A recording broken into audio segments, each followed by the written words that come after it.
నమస్కారం. ఆంగ్ల నూతన సంవత్సరాది శుభాకాంక్షలు. ఇప్పుడు ద్వాదశ రాశుల్లోని మకర రాశి యొక్క విశ్లేషణను చూద్దాం. మకర రాశి అంటే హార్డ్ వర్కింగ్ సైన్ అంటాం. వర్కాలిక్స్ ఎక్కువ ఈ రాశిలో మనకు కనబడుతూ ఉంటారు. ఇప్పుడు పని పని పని ఇదే వారి యొక్క జీవిత ధ్యేయం. గుడ్డిగా వేరే ఒకరి కోసం వీళ్ళు పని చేస్తూనే వెళ్తూ ఉంటారు. ఈ మకర రాశి వారికి ఈ సంవత్సరం మే 2025 వరకు పెద్దగా ప్రస్తుతం ఉన్న గోచార ఫలితాల్లో ఎటువంటి మార్పులు ఉండవు. మే నుంచి వీరికి అతి ముఖ్యమైన 4 గ్రహాలైనటువంటి గురు, రాహు, కేతు, శని భగవానుల యొక్క సంచారం వారి ప్రస్తుత రాశుల నుంచి వేరే రాశులకు మారటం వల్ల వీరి యొక్క సంవత్సర ఫలితాలని నిర్దేశిస్తున్నాయి. మనం అవి గనక విశ్లేషించినట్లయితే మకర రాశికి లగ్న ద్వితీయాధిపతి అయినటువంటి శని భగవానుడు తృతీయంలోకి వెళ్ళటం, అలాగే వ్యయ తృతీయాధిపతి అయినటువంటి గురువు షష్టమ భావంలోకి వెళ్ళటం, అలాగే రాహు ద్వితీయ భావంలోకి రావటం, కేతువు అష్టమ భావంలో సంచారం చేయటం విశేషంగా మనం గమనించాలి. ఈ ద్వితీయ రాహు వల్ల విశేషంగా ఎక్స్ట్రా మనీ అంటే ధన ప్రవాహం అనేది వీరు వద్దన్న వస్తూనే ఉంటుంది.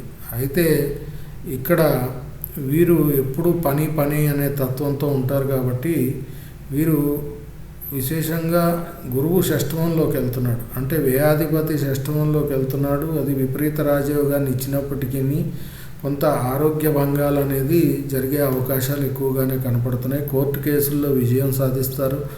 అయితే ఆరోగ్య భంగం కొరకు వీరు మెయిన్గా రెస్ట్ అనేది అవసరం. ఎక్కువగా పని పని అని పరిగెత్తడం అనేది కూడదు అనేది ఈ రాశి వారికి విశేషంగా సూచించటమైంది. అలాగే వీరు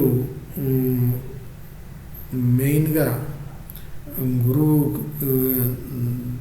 దత్తక్షేత్రాలైనటువంటి మనకి గానుగాపురం లేదా మనకి దత్తపీఠం ఏదైతే తూర్పుగోదావరి జిల్లాలో ఉందో వాటిని సందర్శనం చేయటం అనేది విశేషంగా ఈ రాశి వారికి సూచించటమైంది. అష్టమ కేతు వల్ల ఆకస్మికంగా కొంత ధన నష్టం ఉంటుంది. ధన రాబడిలో ఇష్యూ లేదు, కానీ ధన నష్టాన్ని నివారించే ప్రక్రియ మాత్రం ఈ రాశి వారు కొంత జాగ్రత్తగా ఉండాలి. అదర్వైజ్ తృతీయ శని కూడా చాలా మంచిది. ఖర్చులు కొంచెం విపరీతంగా ఉంటాయి. కోర్టు కేసుల్లో విజయాలు సాధిస్తారు. అలాగే వీరు ఇన్వెస్ట్మెంట్స్ అవి కూడా మంచి ఇన్వెస్ట్మెంట్స్ చేసే అవకాశాలు, ఇన్సూరెన్స్ ఇత్యాది వాటిల్లో మంచి ఇన్సూరెన్స్ పాలసీలు తీసుకునే అవకాశం ఇత్యాది కార్యక్రమాలు మంచివి చేసే అవకాశం ఈ సంవత్సరం ఎక్కువ కనపడుతుంది. కాబట్టి ఆ వైపు ఈ కొత్త పాలసీలు తీసుకునే వైపు ఆలోచన చేయవలసిందిగా ఈ రాశి వారికి విశేషంగా సూచించడం అయింది. స్వస్తి.